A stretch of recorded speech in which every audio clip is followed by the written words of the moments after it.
বিচারক বিচার করে কি হিসেবে? সংবিধান অনুযায়ী যেই নিয়ম আছে, যেই অপরাধের যেই শাস্তি, সেটা অনুযায়ী সে কি করে? অপরাধীদের বিচার করে। অপরাধীদের কি করে? বিচার করে।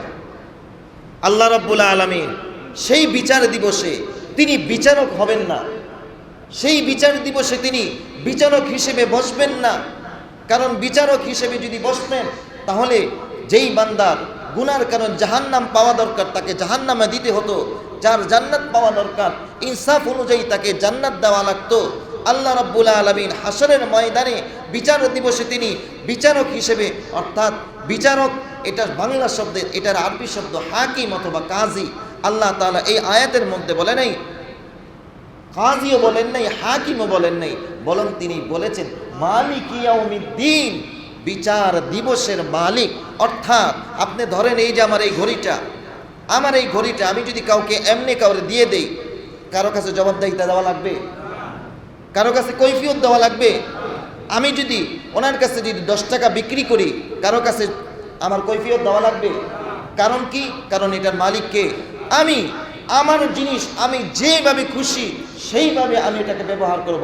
আমি যদি এটাকে আছাড় দিয়ে ভেঙেও ফেলি, কারো কাছে জবাব দেওয়া লাগবে? লাগবে না। ঠিক তদ্রূপভাবে আল্লাহ রাব্বুল আলামিন ওই বিচার দিবসের দিন যদি তিনি বিচারক হয়ে বসতেন, তাহলে গুনার কারণে বান্দাদেরকে তাকে জাহান্নামে দেওয়া এটা বিচারকের দায়িত্ব ছিল। কোনো বান্দার নেকের কারণে তাকে জান্নাতে দেওয়া এটা আল্লাহ তাআলার দায়িত্ব ছিল। কিন্তু আল্লাহ তাআলা বিচারক হিসেবে নয়, বরং সেই দিন মালিক হিসেবে বসবেন। আল্লাহ তাআলা বলবেন আমি মালিক, আজকের দিনের মালিক। আমার যাকে খুশি তার গুনাহ থাকা সত্ত্বেও আমি আমার এই বান্দাকে তার জন্য জান্নাতের ফয়সালা করে দিলাম। এটা হচ্ছে মালিক। এই মালিক নামের মধ্যে কি আছে?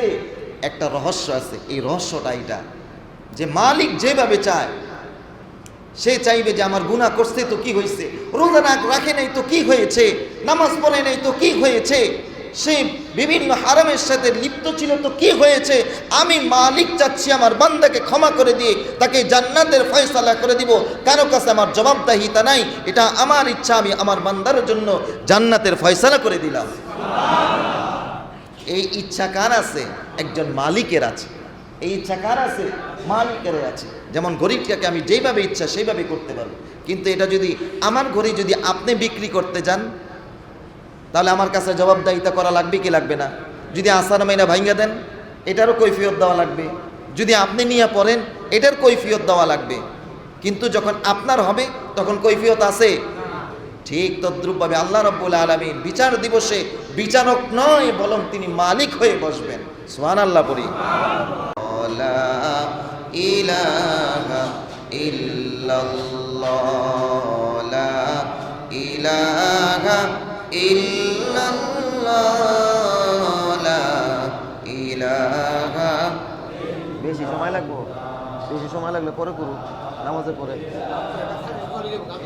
হয়ে গেছে। ইল্লাল্লাহ, লা ইলাহা, নেই কোনো মাবুদ আল্লাহ ছাড়া, বলো লা ইলাহা ইল্লাল্লাহ, লা ইলাহা ইল্লাল্লাহ, লা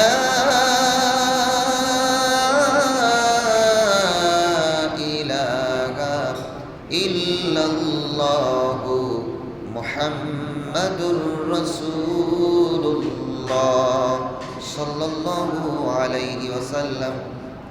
আলহামদুলিল্লাহ সুম্মা আলহামদুলিল্লাহ।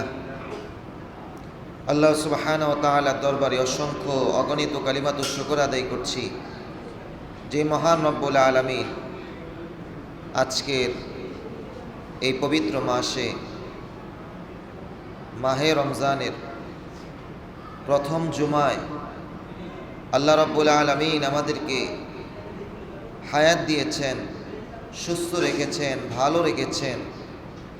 রোজা অবস্থায় আল্লাহ রব্বুল আলামিন আমাদের সবাইকে দুনিয়ার সমস্ত কাজ থেকে ফারেক করে, মায়া করে, অবসর করে, ভালোবেসে আল্লাহ রব্বুল আলামিন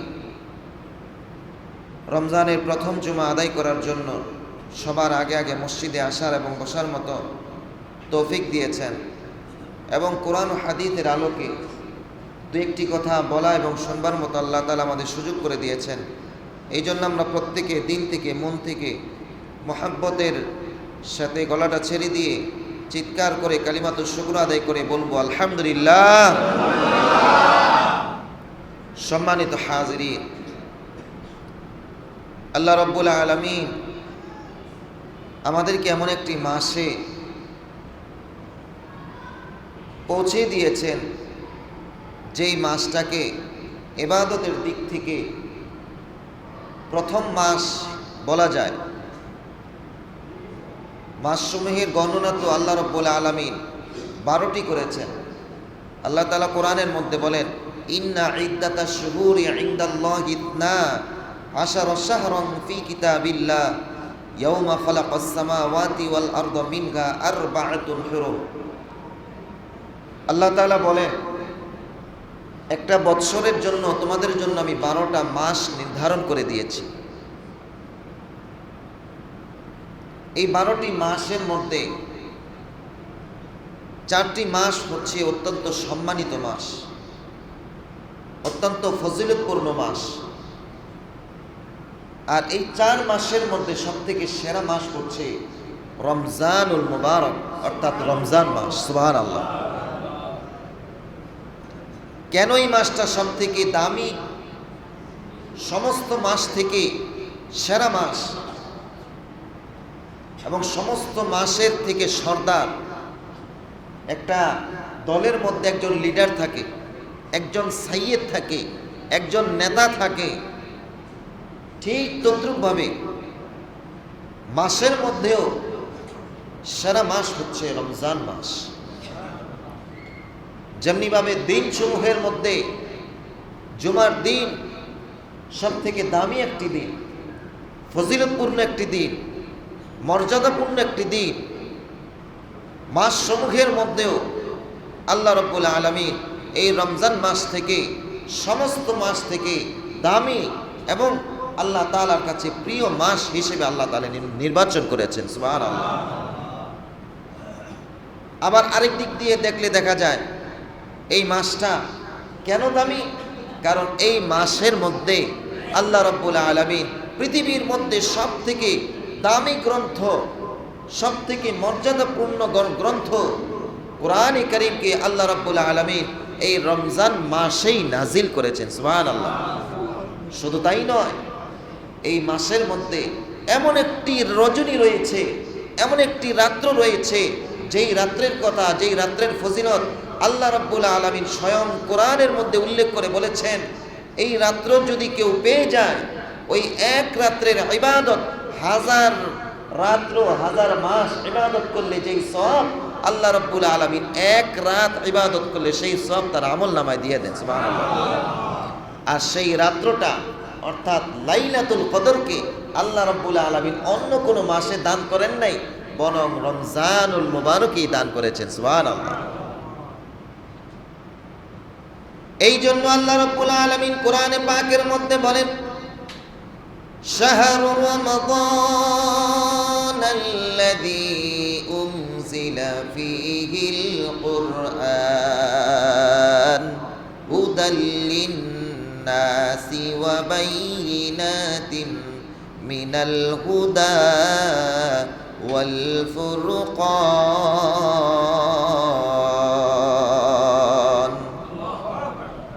আল্লাহ রাব্বুল আলামিন বলেন, শাহরু রমাদানাল্লাযী, আমি যতগুলো মাস তোমাদের জন্য নির্ধারণ করে দিয়েছি, যতগুলো মাস আমি একটা বৎসরের জন্য নির্ধারণ করে দিয়েছি, সমস্ত মাসের থেকে রমজানকে আমি মর্যাদাপূর্ণ করেছি। কারণ হচ্ছে শাহরু রমাদানাল্লাযী উনজিলা ফীহিল কুরআন, এই মাসের মধ্যে আমি আল্লাহ রাব্বুল আলামিন গোটা মানব জাতির জন্য হেদায়েতের যেই গ্রন্থ আল কোরআনকে নাজিল করে দিয়েছি। সুবহানাল্লাহ। অফিসিয়ালি ভাবে আমাদের আরবির দিক থেকে বৎসর শুরু হয় মুহররম মাস দিয়ে। এটা হচ্ছে অফিসিয়ালি একটা সিস্টেম। আর রমজানুল মুবারক ইবাদতের বিবেচনায়, ফজিলতের বিবেচনায়, মর্যাদার বিবেচনায় এটা হচ্ছে শুরুর মাস। যেমন আমরা আরবি মাস হিসাব করি মুহররম থেকে, মুহররম মাস দিয়ে আরবি মাস শুরু। এটা হচ্ছে অফিসিয়ালি একটা সিস্টেম। যেমন ইংরেজি মাসের মধ্যে জানুয়ারি, ফেব্রুয়ারি, মার্চ, এপ্রিল, মে, জুন, জুলাই, ঠিক আরবির দিক থেকে অফিসিয়ালি যেই সিস্টেম সেটা হচ্ছে মুহররম মাস। কিন্তু ইবাদতের দিকে বিবেচনা করলে, মর্যাদার দিকে বিবেচনা করলে রমজান মাসটা হচ্ছে বৎসরের শুরু মাস। এটার প্রমাণ হচ্ছে আল্লাহ রাসূল সাল্লাল্লাহু আলাইহি ওয়াসাল্লাম তিনি এক হাদিসের মধ্যে বলেন, তাকে জিজ্ঞাসা করা হয়েছিল, ওগো আল্লাহর নবী, আপনি শাবান মাস আসলে অন্যান্য মাসের তুলনায় শাবান মাসে বেশি রোজা রাখেন, এর কারণটা কি? বহু ধরনের কথা আল্লাহ রাসূলের সাথে হয়েছিল। এর মধ্যে তাকে একটা প্রশ্ন করা হয়েছিল, ওগো আল্লাহর নবী, রমজান মাসে তো রোজা রাখবেনই, কিন্তু এই রমজানের আগের মাস শাবান মাস, এই মাসের মধ্যে আপনি বেশি রোজা রাখেন, কারণটা কি? আল্লাহ রাসূল তখন উত্তর দিয়েছিলেন, ও আমার সাহাবী, আমি শাবান মাসে এই জন্য ইবাদত বেশি করি এবং রোজাটা বেশি রাখি, কারণ আল্লাহ রাব্বুল আলামিনের কাছে সারা বৎসরের ইবাদতকে শাবান মাস যখন আসে, এই শাবান মাস শেষ হওয়ার সাথে সাথে আল্লাহর কাছে বান্দার পুরা বৎসরের ইবাদতকে পৌঁছানো হয়। আর আমি রোজা এই জন্য রাখি যাতে করে আমার আমল নামাটা যেন আল্লাহর কাছে রোজা অবস্থায় পৌঁছায়। সুবহানাল্লাহ।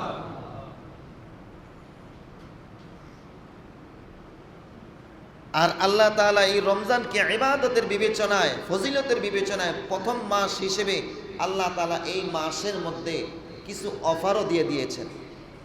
যেমনিভাবে আমাদের এখানে ঈদ উপলক্ষে, বৈশাখ উপলক্ষে বিভিন্ন দোকানে, বিভিন্ন কোম্পানির মধ্যে কি দেয়? ডিসকাউন্ট দেয়, ছাড় দেয়। যেই জিনিসটার দাম 1000 টাকা, ওই জিনিসটা আপনার পাওয়া যায় 600 টাকায়। যেটার দাম 2400 টাকা, সেটা পাওয়া যাচ্ছে 1600 টাকায়। ঠিক কিনা বলেন? অর্থাৎ এই মাসটা বৈশাখ চলে গেলেই এটার যেই প্রাইস 2400 টাকা দিয়ে কিনতে হবে, কিন্তু যদি বৈশাখে কিনেন তাহলে এটা আপনি মাত্র পাচ্ছেন 1600 টাকায়। ঠিক তদ্রূপভাবে আল্লাহ রাব্বুল আলামিন এই মাসটা যেহেতু শুরুর মাস ইবাদতের বিবেচনায়, এই জন্য এই মাসে যদি কোনো আল্লাহর বান্দা একটা নফল আদায় করে, আল্লাহ তাআলা তাকে ফরজের সমতুল্য সওয়াব দান করে দিবেন। শুধু তাই নয়, যদি ফরজ আদায় করেন, 70টা ফরজ আদায় করলে যেই সওয়াব আল্লাহ রাসূল বলেন 70টা নয় 700 গুণ পর্যন্ত আল্লাহ তাআলা বাড়াইতে বাড়াইতে তার আমল নামার মধ্যে সওয়াব দান করে দেন। সুবহানাল্লাহ। তাহলে বোঝা গেল এই মাসটা অত্যন্ত গুরুত্বপূর্ণ একটি মাস। এই মাসটা হচ্ছে ইবাদতের মাস। এই আয়াতের মাধ্যমে সূরা বাকারার এই আয়াতের মাধ্যমে আমরা জানতে পারি এই মাসটা হচ্ছে শুধু ইবাদত বন্দেগী করার মাস। এই আয়াত দ্বারা বোঝা যায়, কারণ এই আয়াতের মধ্যে আল্লাহ রাব্বুল আলামিন আমাদের বিধিবিধান, আমাদের শরীয়তের যেই বিধিবিধান যেটার মধ্যে লিপিবদ্ধ রাখা হয়েছে কোরআনুল কারীম, আল কোরআনের মধ্যে আমাদের জীবন চলার যে পাথেয় আল্লাহ তাআলা বলে দিয়েছেন, এই বইটাকে, এই গ্রন্থটাকে আল্লাহ রাব্বুল আলামিন এই রমজান মাসে নাজিল করেছেন। তার মানে বোঝা গেল আমাদের শরীয়ত নাজিল হয়েছে রমজান মাসে, আর এই রমজান মাস থেকেই আমরা ইবাদতের মধ্যে ঝাঁপিয়ে পড়ব। এই মাসে যদি আমরা ইবাদতে ঝাঁপিয়ে পড়ি, একটা যদি অভ্যাস যদি নিজের মধ্যে গড়ে তুলি, তাহলে এই অভ্যাসটা আমাদের আরও যে 11 মাস আছে সেই 11 মাসও আমরা ধরে রাখতে পারব। ঠিক কিনা বলেন? যেমনিভাবে দেখেন আপনারা, একটা ট্রেন যখন স্টেশনের মধ্যে আসবে, গন্তব্যে আসবে, তখন কি সেটা গন্তব্য স্টেশনে পৌঁছে ব্রেক করে নাকি বহু আগ থেকে ব্রেক করে? বহু আগ থেকে ব্রেক করে, কারণ জানে এটা ব্রেক করার সাথে সাথে এটা থামবে না, এটা আরো আগ থেকে বন্ধ করে দিতে হবে। তারপরে আস্তে আস্তে গিয়ে এই স্টেশনের মধ্যে গিয়ে সেই তার গন্তব্যে পৌঁছাইবে। ঠিক তদ্রুপভাবে এই মাসটা, একটা মাস যদি একটু কষ্ট করে, একটু মুজাহাদা করে, একটু কুরবানি করে যদি আমরা আমাদের সময়টাকে ইবাদতের মধ্যে কাটিয়ে দিতে পারি, আল্লাহ চাহে তো ইনশাআল্লাহ আরো 11টি মাস আল্লাহ তাআলা এই এক মাসের বরকতে 11 মাস আমাদেরকে ইবাদতের মধ্যে লাগিয়ে রাখবেন। সুবহানাল্লাহ। সূরা বাকারার আরেক আয়াতের মধ্যে আল্লাহ রাব্বুল আলামিন বলতেছেন এই রমজান মাসটার ব্যাপারে, এই রমজান মাসকে কেন আমাদের জন্য আল্লাহ তাআলা নাজিল করলেন। সূরা বাকারার মধ্যে আল্লাহ তাআলা বলেন, আমাদেরকে ডাক দিয়ে বলেন, ইয়া আইয়ুহাল্লাযীনা আমানু কুতিবা আলাইকুমুস সিয়াম কামা কুতিবা আলাল্লাযীনা মিন ক্বাবলিকুম লাআল্লাকুম তাত্তাকুন।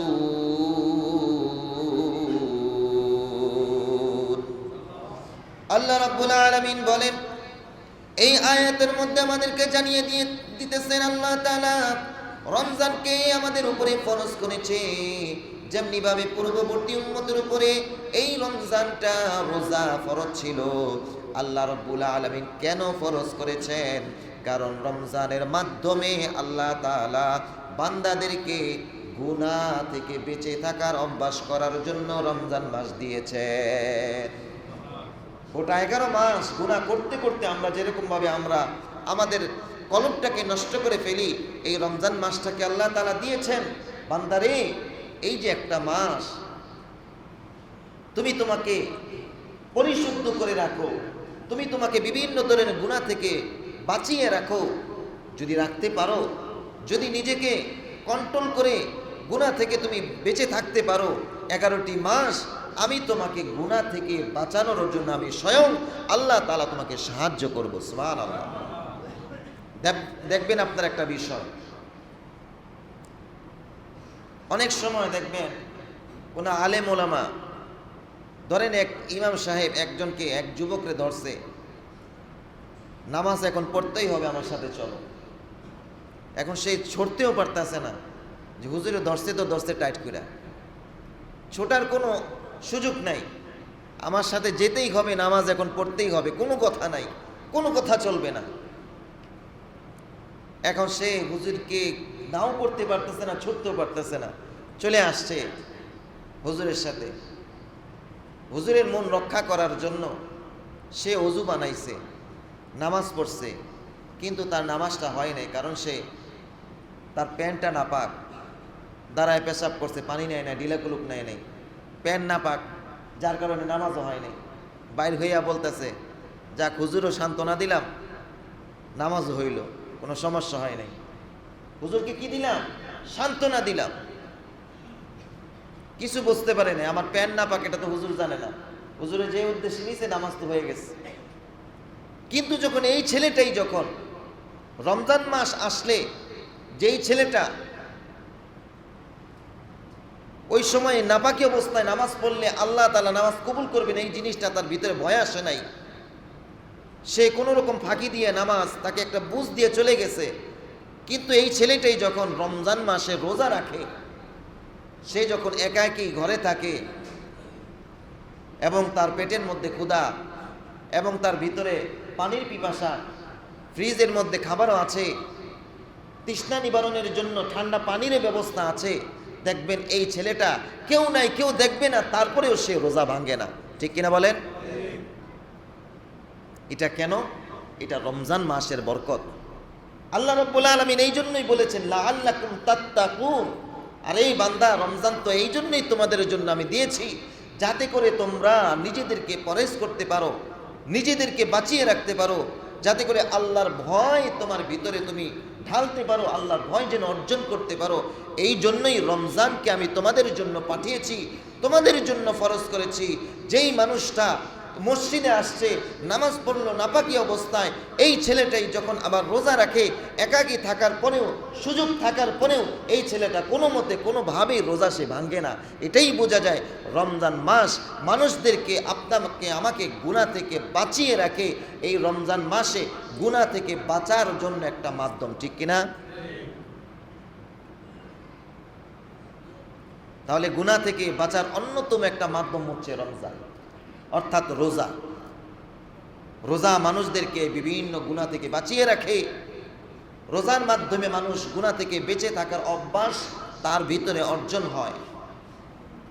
অনেকে দেখবেন নামাজ পড়ে না, অনেক কিছু করে, কিন্তু রমজানের রোজা রাখলে তখন সেটা একাকী থাকলেও লুকাইয়াও সে পানি পান করে না, সে খানা খায় না, খাদ্য খায় না। আবার যারা একান্ত রোজা নাই রাখে, এরা খাইতে গেল কি করে? পর্দা টানায় দেয়। হোটেলের মধ্যে, বিভিন্ন চায়ের স্টলের মধ্যে পর্দা আছে না নাই? আছে। তো আল্লাহ রাব্বুল আলামিন এই দুইটা আয়াতের মধ্যে আমাদেরকে জানিয়ে দিচ্ছেন। এক আয়াতের মধ্যে শাহরুর রমাদান আল্লাযী উনজিলা ফীহিল কুরআন হুদাল লিন-নাস ওয়া বাইয়িনাতিম মিনাল হুদা ওয়াল ফুরকান। এই আয়াতের মাধ্যমে আল্লাহ তাআলা বলতে চাচ্ছেন, ও বান্দা, এই রমজান মাসটা হচ্ছে ইবাদতের মাস। এই রমজান মাসকে অবহেলায় তোমরা কাটাইও না। এই রমজান মাস চলে গেলে কিন্তু আর পাইবা না। পাও কি না তুমি আগামী বছর, সেটার কোনো নিশ্চয়তা নাই। যখন তোমার কাছে চলেই আসছে, তুমি যখন ঢুকেই গেছো রমজানের মধ্যে, তাহলে এটাকে নষ্ট না করে, অবহেলায় না কাটিয়ে এই রমজান মাসটাকে তুমি গুরুত্ব দাও এবং এই মাসের মধ্যে ইবাদত বন্দিগি করো এবং ইবাদত করার মতো একটা অভ্যাস নিজের মধ্যে তৈরি করো। এই আয়াতের মধ্যে আল্লাহ এটা বোঝান। আর ওই আয়াতের মধ্যে আল্লাহ তাআলা বোঝাতে চাচ্ছেন, ও বান্দা, এই রমজানকে, রোজাকে আমি তোমাদের জন্য দিয়েছি গুনাহ থেকে বেঁচে থাকার জন্য। গুনাহ থেকে বেঁচে থাকার অভ্যাস যেন তোমার মধ্যে তৈরি হয়, এই জন্য আমি রোজাকে তোমাদের উপরে ফরজ করে দিয়েছি। সুবহানাল্লাহ কইবেন না? নাকি রোজা রাখছেন, পেটের মধ্যে ক্ষুধা, পানি নাই, কিছু নাই, আওয়াজ নাই, এই জন্য আওয়াজ বেরো না, ঠিক কিনা? হ্যাঁ, আওয়াজ নাই, রোজা রাখছে এই জন্য আওয়াজ নাই। আমি যে কথা বলতেছি লাগাতার, আমি কি খেয়ে আসছি, নাস্তা করে আসছি? আমি কথা বলতে পারলে জোরে জোরে আপনারা একটু সুবহানাল্লাহ কইতে পারবেন না? সুবহানাল্লাহ বলেন, আরো আস্তে কন। মাশাআল্লাহ। এই মাসে যত আল্লাহরে ডাক দিবেন, আল্লাহ ততই শুনবে। নফল করলে ফরজের সওয়াব দিবেন কে? আল্লাহ। আরো আস্তে কোন কে? আল্লাহ। এই জন্য আল্লাহ রাব্বুল আলামিন বলতেছেন, কুতিবা আলাইকুমুস সিয়ামু কামা কুতিবা আলাল্লাযীনা মিন ক্বাবলিকুম লাআল্লাকুম তাত্তাকুন।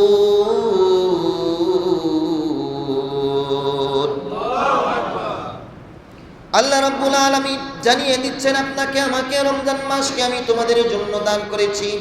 কেন দান করেছি রমজান মাসকে? যাতে করে তোমরা গুনাহ থেকে বেঁচে থাকার অভ্যাস নিজেদের মধ্যে তৈরি করতে পারো। এই একটা মাস কেউ যদি কষ্ট মুজাহাদা করে গুনাহ থেকে বেঁচে থাকার অভ্যাস গড়ে তুলতে পারে, তাহলে আল্লাহ চাইতো আরো 11টি মাস আল্লাহ তাআলা তাকে গুনাহ থেকে বেঁচে থাকার তৌফিক দান করে দিবেন। গুনাহ থেকে বেঁচে থাকার বড়রা বলেছেন আরো কিছু কৌশল আছে।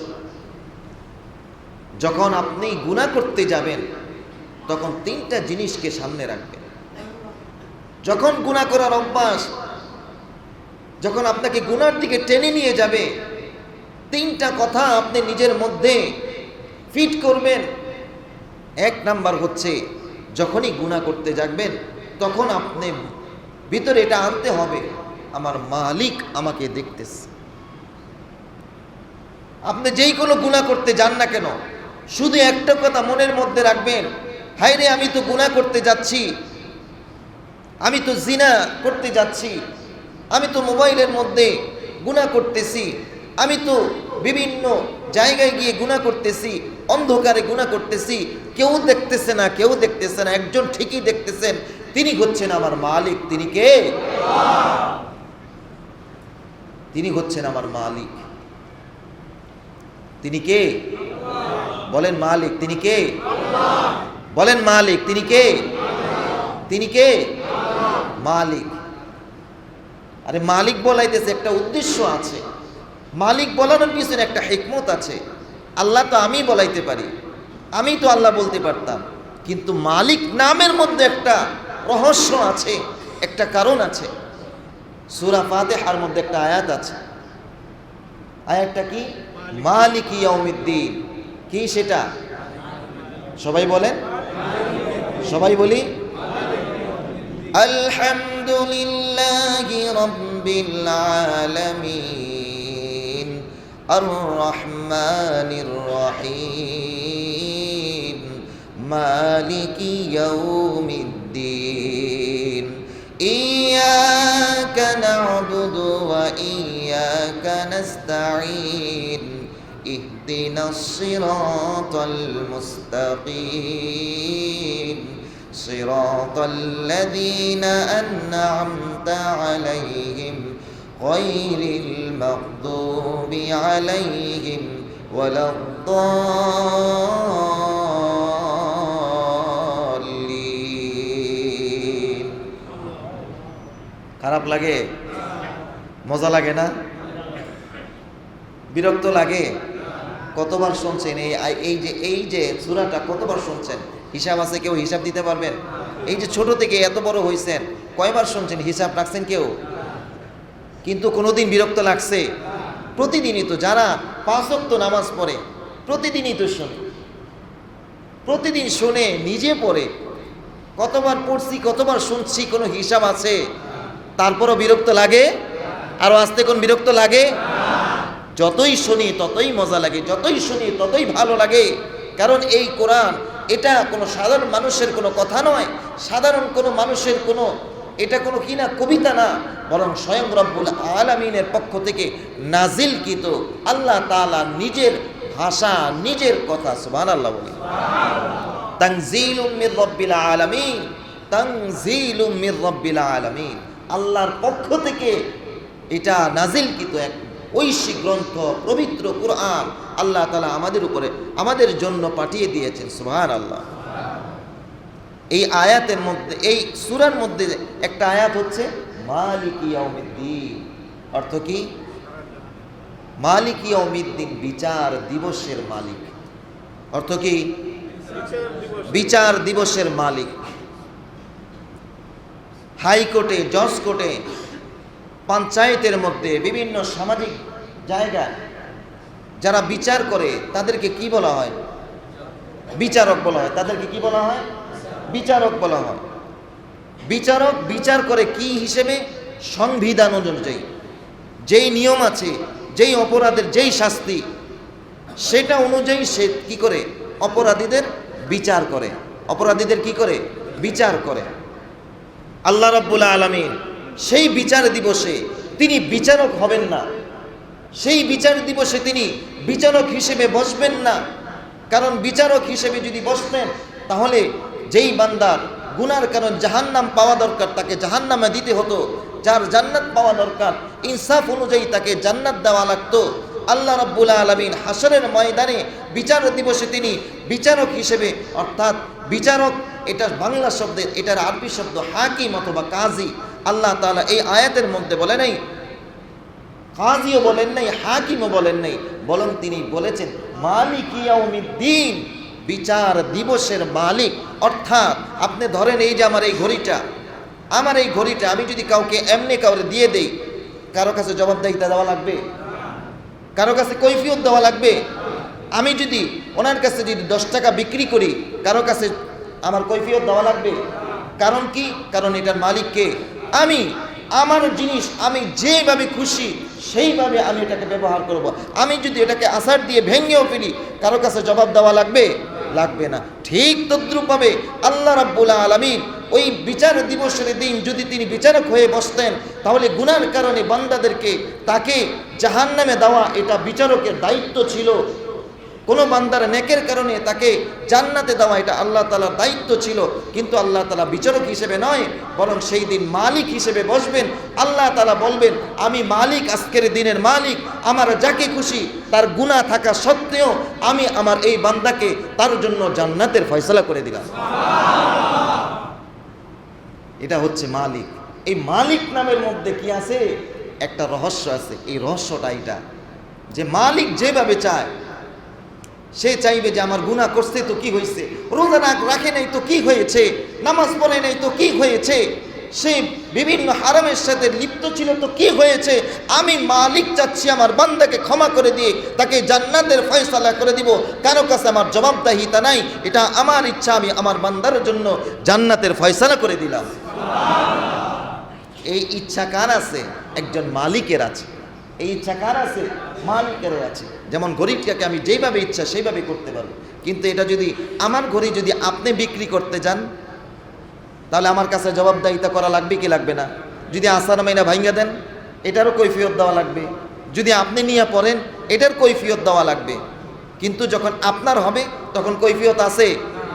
ঠিক তদ্রূপভাবে আল্লাহ রাব্বুল আলামিন বিচার দিবসে বিচারক নয়, বরং তিনি মালিক হয়ে বসবেন। সুবহানাল্লাহ পড়ি। তাহলে ঠিক তদ্রূপভাবে যখন আমরা কোনো গুনাহ করতে যাব, তখন চিন্তা করব কি, আমাকে কেউ দেখে না, কেউ শুনতেছে না, একজন ঠিকই দেখতেছেন। তিনি কে? মালিক। আবার বলে আল্লাহ। তিনি কে? তিনি কে? মালিক। মালিকের ইচ্ছা। মালিক আমাকে দেখতেছে। 2 নাম্বার চিন্তা করা, যখন আমি কোনো বান্দা যখন কোনো গুনাহ করতে যায়, আল্লাহ রাব্বুল আলামিন মায়ার সুরে, করুণার সুরে, কারীম নাম নিয়ে আল্লাহ তাআলা বান্দাদেরকে পিছন থেকে ডাক দেন, ও বান্দারে, তোকে তো আমি এই গুনার জন্য পাঠাই নাই, এই গুনার জন্য তো তোর হাত আমি তোকে দেই নাই, এই গুনার জন্য তোর চোখগুলো আমি তোকে দেই নাই, এই গুনার জন্য এই পা তোকে আমি দান করি নাই। আল্লাহ তাআলা তখন সূরা ইনফিতরের মধ্যে আয়াতটা আছেন, আল্লাহ তাআলা মায়া নিয়ে, মোহাব্বত নিয়ে বান্দার প্রতি দয়া করে ডাক দেন, ইয়া আইয়ুহাল ইনসানু মা গররাকা বিরাব্বিকাল কারীম আল্লাযী খলাকাকা ফাসাওয়াকা ফাআদালাক ফি আইয়ি সূরাতিন মা শাআ রাক্কাবাক। যখন কোনো বান্দা গুনার জন্য সামনে অগ্রসর হয়, যখন কোনো বান্দা গুনার দিকে ধাবিত হয়, যখন কোনো বান্দা গুনার মধ্যে নিমজ্জিত থাকে, তখন আসমানের মালিক কারীম নাম নিয়ে তখন তিনি তাকে কারীম নামে আত্মপ্রকাশ করে আমাকে আপনাকে মায়ার সুরে ডাক দিতেছেন, ডাক দিয়ে বলতেছেন, ইয়া আইয়ুহাল ইনসানু মা গররাকা বিরাব্বিকাল কারীম। আল্লাহ রাব্বুল আলামিন কারীম নাম নিয়ে ডাক দিয়ে বলতেছেন, ও মানুষ, ও আমার বান্দা, তুমি কেমনে গুনার দিকে ধাবিত হও? মা গররাকা বিরাব্বিকাল কারীম আল্লাযী খলাকাকা ফাসাওয়াকা ফাআদালাক। আল্লাহ রাব্বুল আলামিন বলতেছেন, এই যে তোমার হাত, সুন্দর হাত, এই হাতটাকে আমি আল্লাহ সৃষ্টি করে দিয়েছি। এই যে তোমার 2টা চক্ষু, এই চক্ষু 2টাকে আমি আল্লাহ সৃষ্টি করে দিয়েছি। এই যে তোমার 2টা কান, আমি আল্লাহ সৃষ্টি করে দিয়েছি। তুমি যে তোমার যেই বুদ্ধ শক্তি, তোমার যেই দিমাগ, এই দিমাগকে আমি আল্লাহ তাআলা সৃষ্টি করে দিয়েছি। এত কিছু তোমাকে দেওয়ার পরে তোমার চোখটা যেইখানে থাকা দরকার সেইখানে ফিট করে দিয়েছি। ও বান্দা, তোমার নাকটা যেইখানে থাকা দরকার সেইখানে আমি ফিট করে দিলাম। তোমার পাটা যেইখানে থাকা দরকার সেইখানে আমি আল্লাহ ফিট করে দিলাম। যেখানে যেটা থাকা দরকার এত সুন্দর করে, এত সুন্দর স্ট্রাকচার দিয়ে আমি আল্লাহ তোমাকে বানাইলাম। এত কিছু দেওয়ার পরেও কোন জিনিস আমি কারিমের থেকে তোমাকে বাধা দিয়ে রাখতেছে, কোন জিনিস তোমাকে কারিমকে ভুলাইয়া তোমার নফসের খাহেসাত তোমাকে সামনের দিকে এগিয়ে নিয়ে যাইতেছে, কোন জিনিস তোমাকে আমি কারিমকে ভুলাইয়া গুনার দিকে তোমাকে ধাবিত করতেছে, কোন জিনিস তোমাকে আমি কারিমকে ভুলাইয়া তোমাকে জিনার মধ্যে লিপ্ত করতেছে, কোন জিনিস আমি কারিমকে তোমাকে ভুলাইয়া নামাজকে তোমাকে ছাড়াইয়া দিতেছে। আল্লাহ রাব্বুল আলামিন বান্দা যখন গুনাহ করতে যায়, যখন নামাজ ছাড়ে, যখন জিনার মধ্যে লিপ্ত হয়, যখন হারাম কাজের মধ্যে লিপ্ত হয়, যখন যুবকরা মোবাইলের মধ্যে রাত্রে শুয়ে শুয়ে আল্লাহ রাব্বুল আলামিনের নাফরমানি করে, আল্লাহ রাব্বুল আলামিন মায়া করে, মহব্বত করে কারীম নাম নিয়ে বান্দাকে ডাকতে থাকে, বান্দারে এত কিছু তোমাকে আমি সৃষ্টি করে দিলাম, তারপরেও আমি আল্লাহ কারীমকে তোমাকে ভুলাইয়া কোন জিনিস তোমাকে গুনার মধ্যে নিমজ্জিত করে রাখলো। আল্লাহ এইভাবে আমাকে আপনাকে ডাকতে থাকে, মায়া করে মহব্বত করে ডাকতে থাকে। আচ্ছা, কেমন কারীম কে জানেন? কারীমের সংজ্ঞা, কারীমকে মালিকের তো একটা সংজ্ঞা দিলাম, মালিকের তো একটা পরিচয় দিলাম, কারীম নামেরও একটা পরিচয় রয়েছে।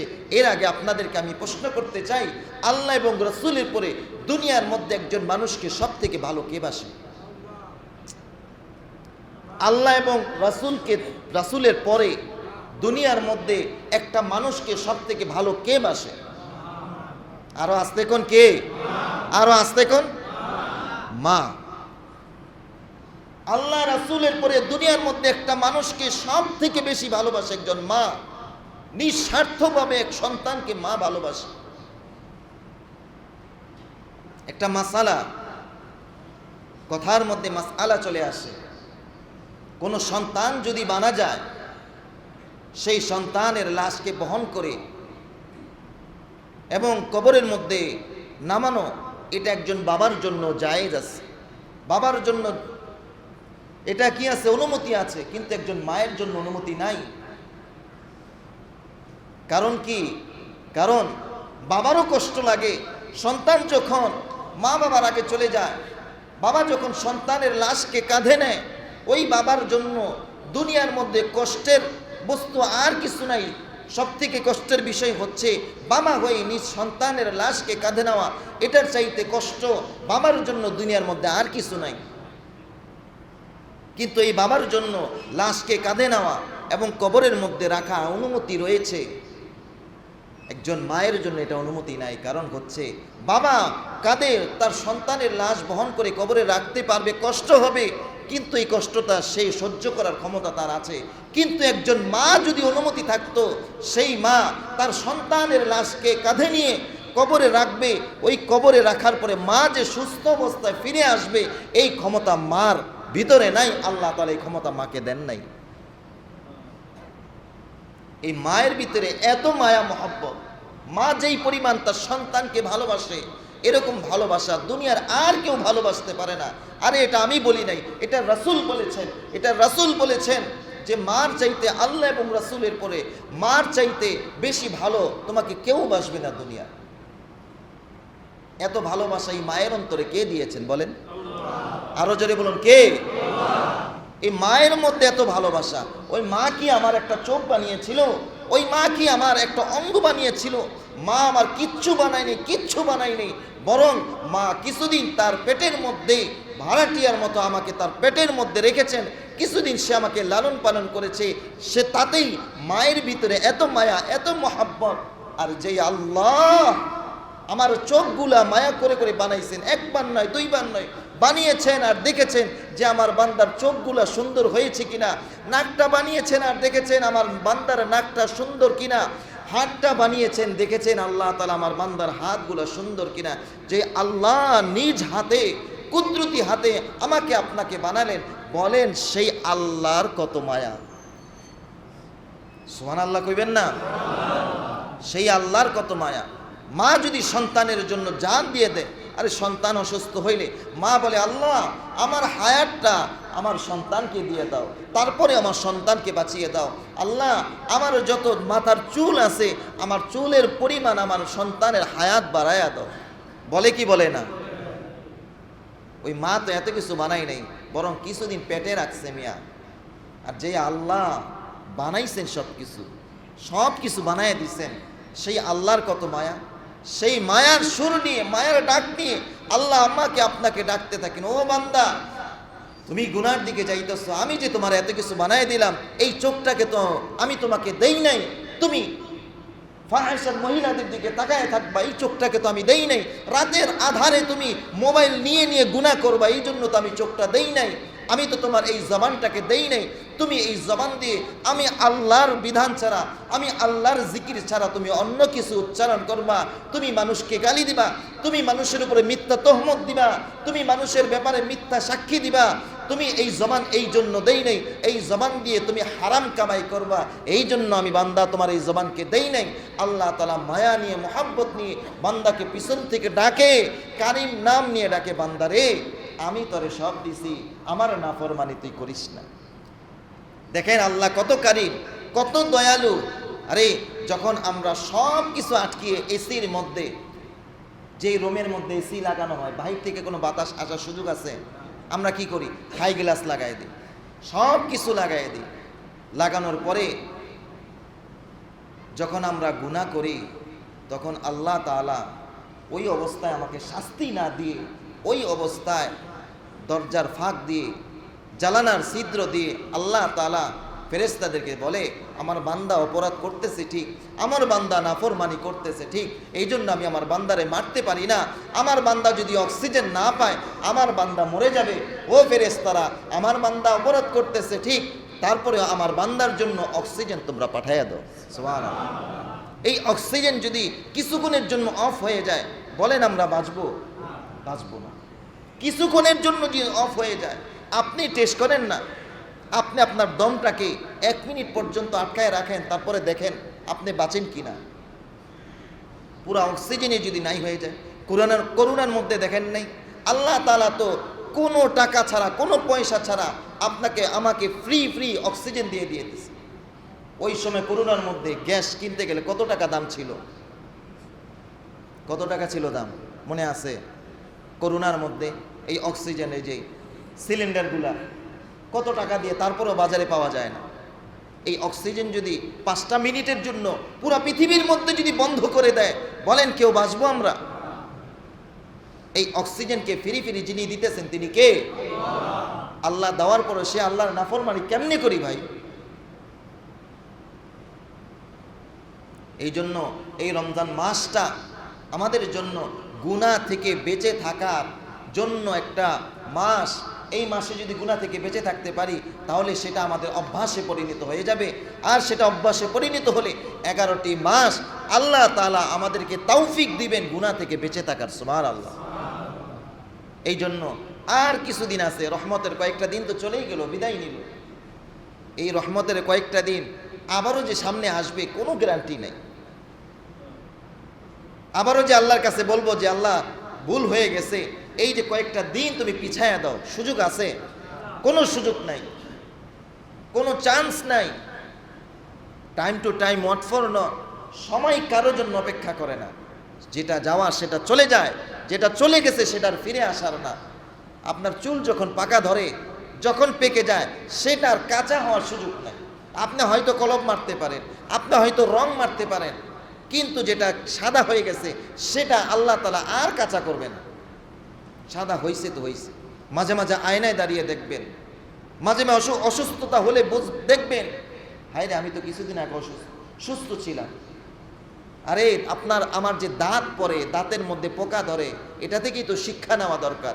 হায় রে আমার হায়াত বুদ্ধি শেষ হয়ে যাচ্ছে, হায় রে আমার চুল তো পেকে গিয়েছে, এই তো আমার সময় শেষ। একটা সময় মুখের মধ্যে দাড়ি ছিল না, যাদের নতুন দাড়ি বা মোচ উঠতেছে, এখান থেকে শিক্ষা নেওয়া উচিত। হায় রে আমার তো গালের মধ্যে আমার কোনো দাড়ি মোচ ছিল না, এই যে দাড়ি শুরু হয়ে গেছে, মোচ শুরু হয়ে গেছে, এই তো আমার হায়াত ফুরাইতেছে। হাতের নিচে, নাভির নিচে যখন পশম ওঠে, আরে এটা তো আপনার আমাকে চিন্তা করার জন্য আল্লাহ দেয় যে বান্দা এই যে শিশু ছিলা, এই যে বড় হয়ে গেছে, হায়াত কিন্তু শেষ হইতেছে, সময় কিন্তু চলে যাচ্ছে, সুযোগ আছে এখনো, নিজেকে সংশোধন করো, নিজেকে পরিবর্তন করো। আর যাদের দাড়ি পাকা ধরে তাদের তো আয়নার সামনে দাঁড়াইলে কান্না আসা দরকার, হায় রে বুঝি এই তো শেষ, এই তো দাড়ি পাকা শুরু হয়েছে, এই তো চুল পড়া শুরু হয়েছে। চিন্তা করা দরকার। বেখেয়ালি না থেকে এখনো সময় আছে, সময়টাকে কাজে লাগাই, সময়টাকে মূল্যায়ন করি। আল্লাহ রাব্বুল আলামিন চাহে তো আমাদের জিন্দেগির গুনাহগুলো মাফ করে দেবেন। সবাই বলি আমিন। রাজি আছি ইনশাআল্লাহ? তাহলে এই রমজান মাসে 5টা কিছু আমি আপনাদেরকে, 5টা কাজ থেকে বেঁচে থাকবেন। বিশেষ করে কয়টা কাজ? 5টা কাজ। কয়টা কাজ? 5টা কাজ। 1 নাম্বার, ফেসবুক, ইউটিউব, টিভি, বিভিন্ন পত্রিকা, গল্পগুজব। কয়টা কাজ? কয়টা কাজ?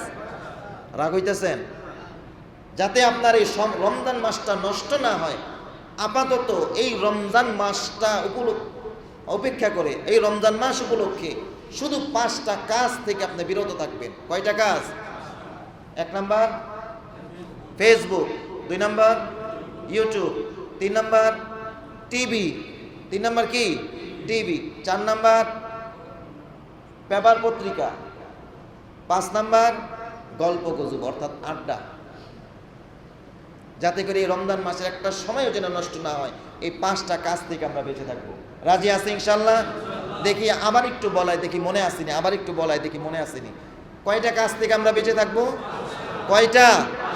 আরে আস্তে কোন মিয়া, কয়টা? 1 number, 2 number, 3 number TV, 3 number কি? টিভি, 4 নাম্বার পেপার পত্রিকা, 5 নাম্বার গল্প গুজব অর্থাৎ আড্ডা চাট। ঠিক আছে ইনশাল্লাহ? বেঁচে থাকবো তো ইনশাল্লাহ? যদি এই 5টা কাজ থেকে বেঁচে থাকেন ইনশাল্লাহ দেখবেন রমজান মাসটা আপনি মূল্যায়ন করতে পারবেন, আপনার অন্তরের মধ্যে অন্য কিছু আসবে না। রাজি আছে ইনশাল্লাহ?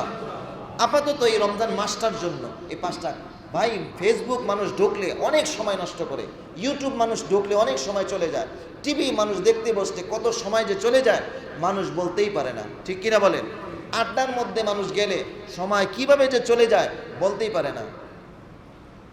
এই যুবক ভাইরা শুনছো তোমরা? আমল করা যাবে তো ইনশাআল্লাহ? আল্লাহ তাআলা আমাদের সবাইকে কথাগুলোর উপরে আমল করার তৌফিক দান করুন। সবাই বলি আমিন। ওয়া আখিরু দাওয়ানা আলহামদুলিল্লাহি রাব্বিল আলামিন। যারা সুন্নাত পড়ি নেই 4 রাকাত ক্বাবলাল জুমা আদায় করেন।